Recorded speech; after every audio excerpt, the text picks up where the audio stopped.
Hey guys, thank you for joining me here on a beautiful hot 85 degrees here in the forest. Prior to about a year ago, all the videos I shot, I was never on camera myself. I would shoot them and do things with my hands off camera, but my face was never on camera.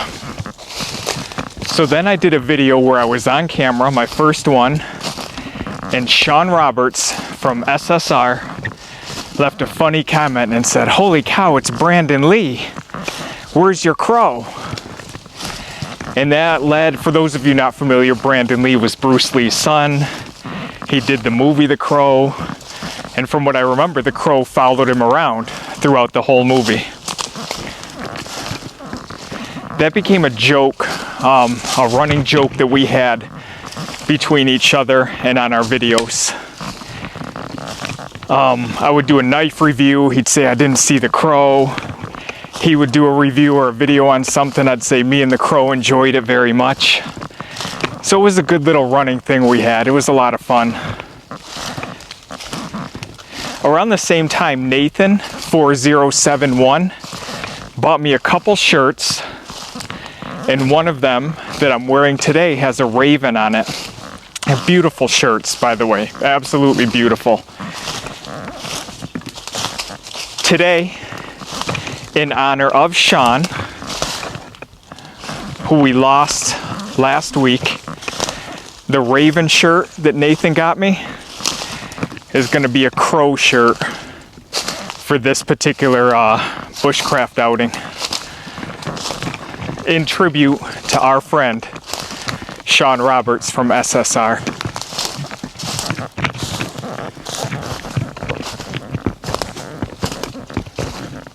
The two cutting tools that we've brought out here today, guys, are my beloved Council Tool Woodcraft Pack Axe and the Mora 2000. The Mora 2000 has a blade length of about 4.3 inches and a total overall length of about 8.8 inches. Weighs about 5 ounces. Patterned rubberized handle wrapped around plastic. 12C27 Sandvik stainless steel. The knife features a Scandinavian grind throughout, but you will see that that Scandinavian grind tapers and thins as it gets towards the tip. Nice plastic sheath. You get a little click when you put the knife in. Leather belt loop, 2 drain holes on the bottom. Just a very simple, functional sheath.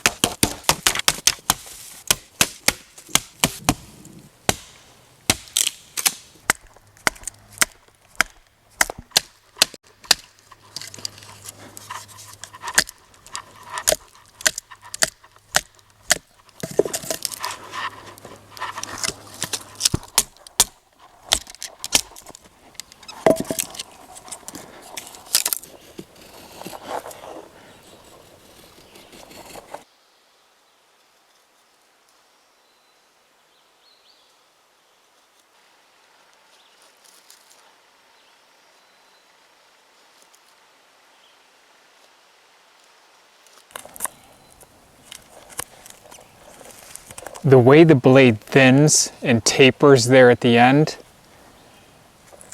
really allows you to get underneath and score some of those nice fine cuts, like underscoring our pot hook here.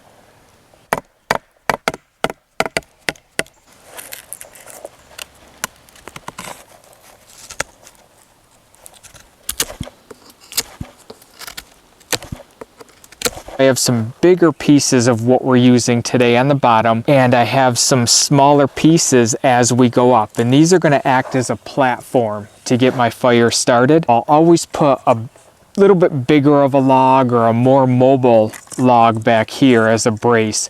What that does is when I'm starting the fire here, I try to lay it across this back piece of wood so I can just lift it to allow the airflow. Very rarely will you see me blowing on fires. I'm not a big fan of it, and I try to control that by utilizing a brace. Preparation is the key. This pile over here is our small stuff.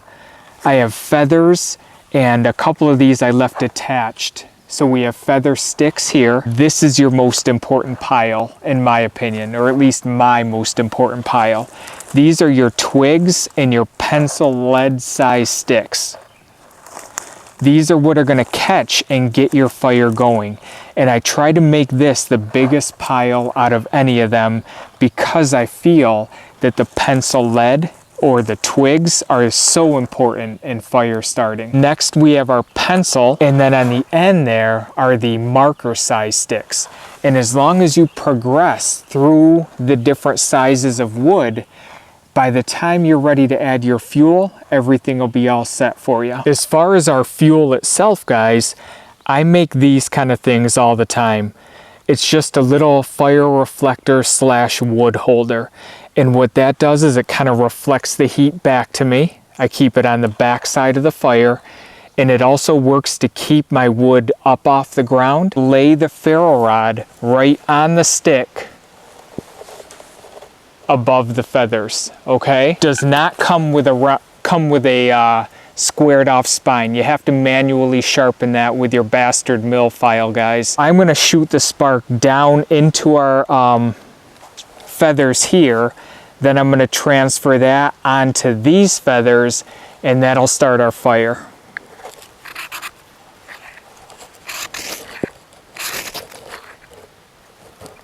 And there we go.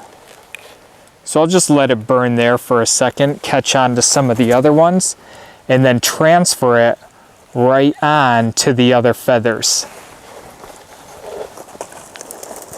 Once that's going, I'm gonna grab my twigs or my pencil lead size sticks and throw them right on there. As I add kindling, I like to keep it crisscrossed so you get that effective airflow going through. We're gonna start to add our pencil sized. I laid the pencil size this way. I'm gonna lay the marker sized crisscross to it. Grab some of my fuel over here.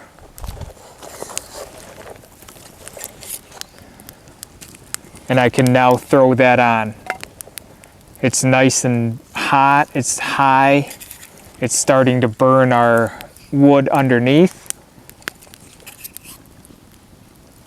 It's a nice healthy fire at this point. We have our fork that we carved a point into, which is stuck into the ground. Here's our suspension stick, which we also carved a point to where we stuck into the ground that way. We carved a little notch into the end of our suspension so the pot hangers that we made would fit right onto that. And then I had one more notch that I carved here just for our MSR pot to hang from. We'll just let that roll for about 1 minute.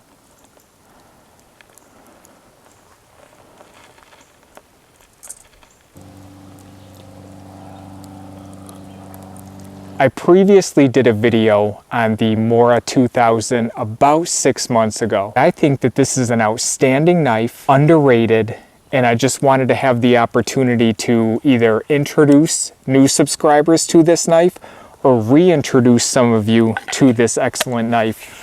All you need to do is manually sharpen the spine on this knife and you have a tremendous woods blade with a very nice sheath. So I thank you guys for watching. It was nice to see everybody, and I look forward to talking to everybody again down the road. Thanks. Bye-bye.